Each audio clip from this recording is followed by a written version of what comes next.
So Riot went ahead and changed how the jungle routes worked again. And of course, maybe me, I decided to show you how. First of all, the golems will now spawn in the middle of the lane. Two big-ass golems, in fact. They'll give you 2 stacks of Pharaoh Flare, and of course, a shitload of experience from the get-go. Be careful, because they will aggro onto your minions and they'll be chased off. On the very corner, you can see the wraiths spawn, not inside the little nest, but outside of it, near the tower. Near the lane. The enemy team can see you doing it. But of course, if you have a strong mid laner, he'll protect you from the enemy team, and you won't get it stolen. Now, you might want to go to the raids, but instead, you go right into this bush, and you'll find yourselves 2 gigantic-ass wolves. They also will give you Pharaoh Flare stacks, and health, and a shitload of experience. Now, I know it's pretty slow killing them without any buffs, because, the buffs don't even spawn anymore. Riot's decided they were too powerful and they were giving, strong players too much of an edge. And this way, it will balance it out between, good junglers and great junglers. So now, I know you'd want to do raids, but instead, it's better to go back home and buy yourself something you can afford, like boots. Go back home and kill boots, and then kill the lizards just standing right outside the fountain. That way, you'll get yourself, back to full health and get yourself some nice experience. Of course, you already noticed you were level 3. In fact, you were level 3 way faster than you could ever be in the old jungle clearing.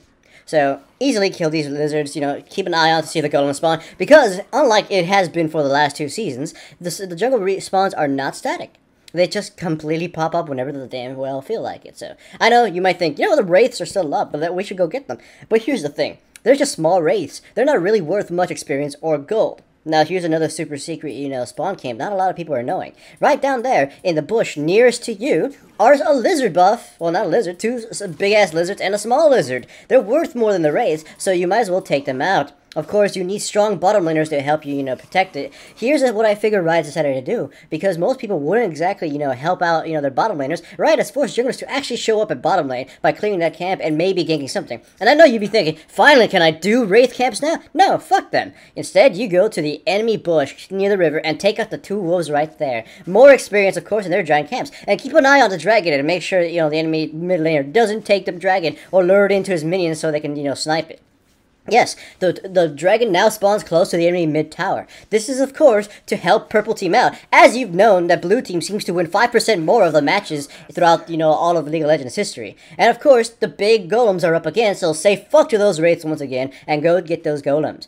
After this, you should be able to, buy yourself a Madrid's Razor, and start, considering maybe taking Dragon, using your minions to help you out. Here, hopefully, the enemy mid laner has, taken it by that point, or whatever. Of course, you could be not, of course, invasion is still in this game. You think just because they've been moving them in the most oddest places that you can't invade? Of course, there are more dangers to this this form of invasion now, since the enemy team will know where you are. But of course, most players, especially in Bronze Elo, won't bother to attack you. They won't help out their teammates or anything. So if you're brave enough and of course reckless enough, you can go to the enemy mid lane in between the towers and aggro the golems so you can start stealing them from under their noses. Most players will not even read the minimap, so they won't even know they're getting their camp stolen.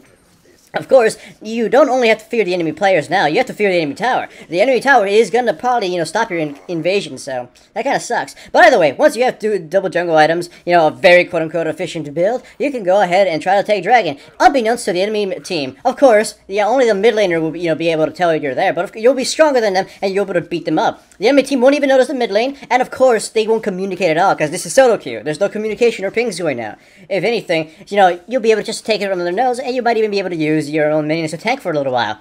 I mean, hell, look at the mid laner. He ain't even doing anything, because, the bronze or something. So, easily take the dragon. In fact, almost fail your smite, and, so, run the risk of it being stolen, but of course everybody sucks. And of course, when it's 15 minutes and you want to do Baron, don't even think about it. It doesn't even spawn anywhere in the map. Right, decided the Baron, Baron throws were becoming too common and decided to remove from the game. So with that in mind, go ahead and enjoy the new jungle changes.